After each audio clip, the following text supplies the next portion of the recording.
Hi, everyone. This is Christy, and I'm hopping on to do a quick mental health chat with you guys. So, as I told you in a couple of videos ago, that is something that I am passionate about. I have had mental health issues or struggled with mental health and sadness and anxiety and all of those things as long as I can remember. I don't know. I struggled really hard in my teen years and in my late teens going into early adulthood. I started learning methods and things that I could do to help alleviate some of the stress, reduce some of the chaos and negative stuff. So, of course, I'm not going to talk about all of that in this one video. I literally have a long list of things that I'd like to talk about as part of the mental health chats.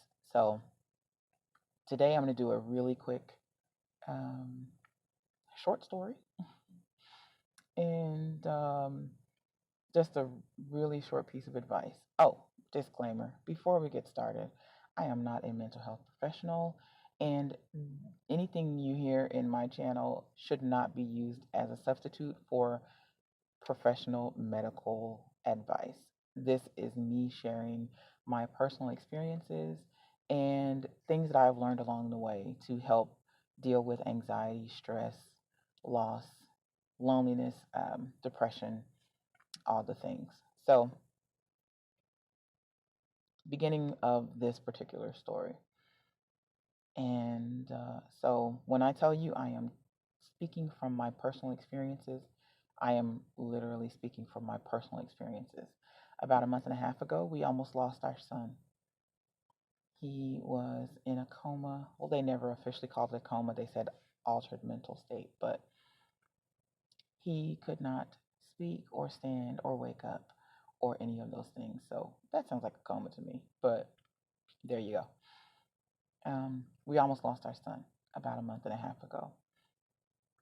And I did not know how sick he was until the nurse came in and told me that our son was in critical condition. So, as much as I would like to share more of that story, sorry guys, I'm working on a homemade rig here. Um, as much as I would like to share more of the details of that story, I actually can't because there's an investigation going on, and I am not sure that if there will be legal action afterward. So once the investigation closes and we have determined whether we have a base for a case, then I will update you guys on that. But all that to say, we were in the hospital, or my son was in the hospital, and there was a good likelihood that he may or may not come home from the hospital. Um, and that is amazingly stressful. That was amazingly stressful. More so than breast cancer and chemo and all of the anxiety that came with waiting on answers in that situation. As a parent, to see your child not able to wake up and not able to talk when he finally did wake up. You have to forgive the shaking. It's super windy out here. Um, but anyway, as a parent, seeing your child not able to wake up and then not able to respond or speak or stand once he finally did wake up is amazingly stressful and traumatizing.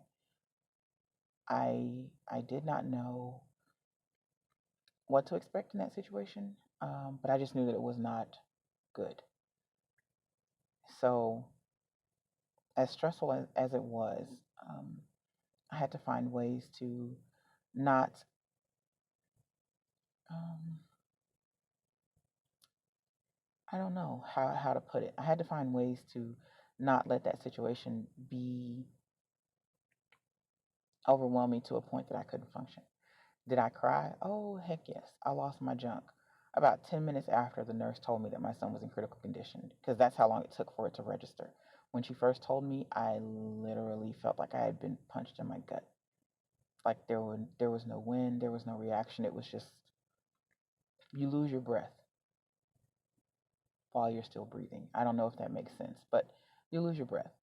And so it took me about 10 minutes for it to register. And I was standing next to my son and watching him breathe erratically and um, not able to wake up. And I just kept telling him he had to come back to us. And I try not to cry every time I tell that because it's really tough um, to relive that. So, excuse me. So, that was really tough to experience that. It was really stressful. It's still really stressful. Even when I talk about it, it is very stressful to talk about. So, why talk about it? Because you have to talk about it. When you are dealing with something stressful and you have no control over it, you have to release those feelings. That is my biggest advice to anyone dealing with anything. I don't care if it's sadness, loneliness, whatever it may be, depression. I've gone through all of that.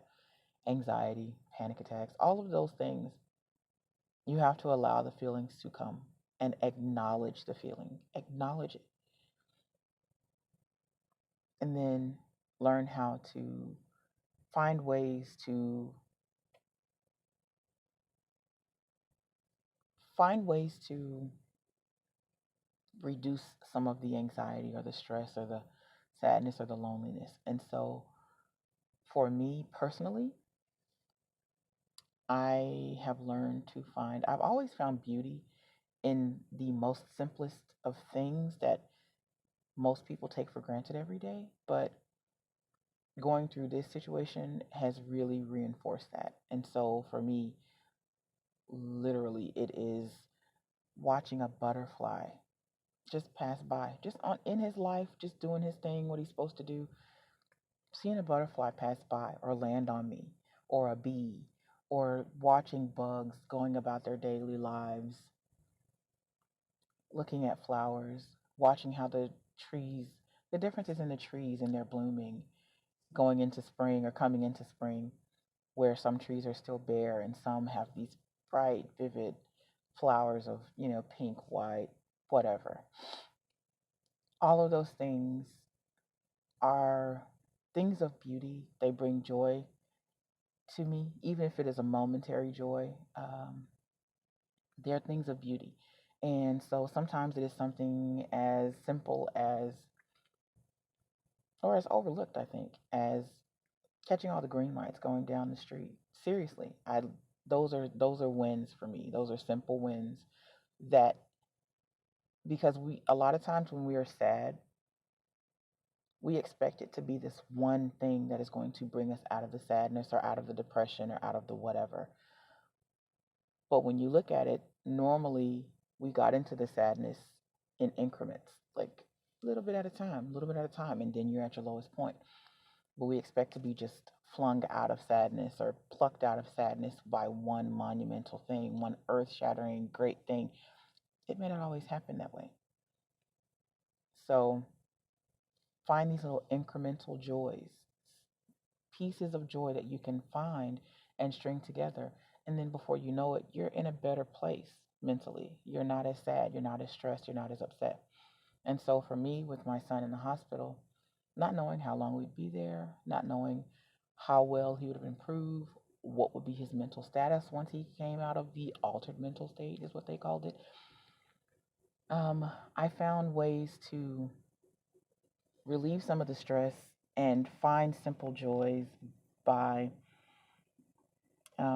just walking around the hospital. Of course, they had art, and I've always been creative. As long as I can remember, I've been a creative in any form, be it making things or taking photos. I was always the kid with a camera running around. Um, so I just walked around the hospital, and our local children's hospital has a huge model train area. So I went to the model train. It was literally the size of maybe a couple of hospital rooms put together, and and it spanned 2 floors. So I went to the bottom floor and watched the trains and took pictures and some short video clips, and then I went upstairs and watched from above and watched the trains that were up high and watched how the little children, who were patients there or siblings of patients there would react to the trains with just pure joy. Like, and I felt that same joy just watching the trains going through tunnels and coming out on the other side of the room. Like, did it take away all the worry I had for my son? No, not at all.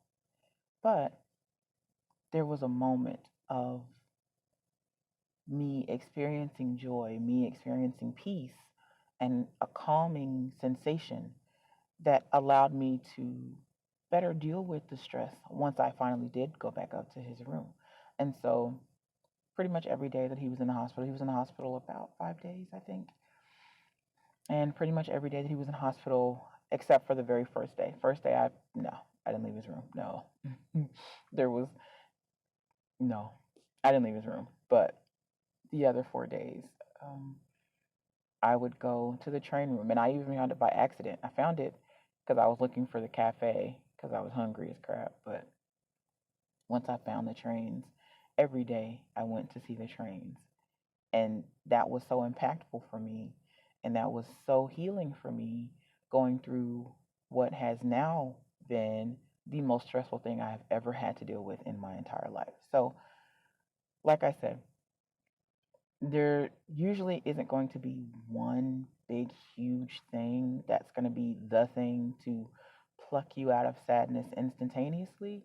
However, I challenge each of you to find the joy in something that means something to you, be it music, be it art. And speaking of music, art, whatever, all the subjects, I'm going to leave a link below to an article that shares information about free classes, free online classes for adults, and it covers everything from drawing, finance, whatever you want to learn about. There's pretty much a way to learn something about it, especially in today's time with everything being available online. So I encourage you, learn a new skill or polish up on a skill that you have or rediscover a hobby that you put down and didn't think you had time for. There are so many ways that you can make yourself feel better without dwelling on what you don't have or what you can't do. There is something that you can do. My biggest piece of advice is acknowledge your feelings, acknowledge that it is okay to not be okay. No one is okay 100% of the time, no one is happy 100% of the time.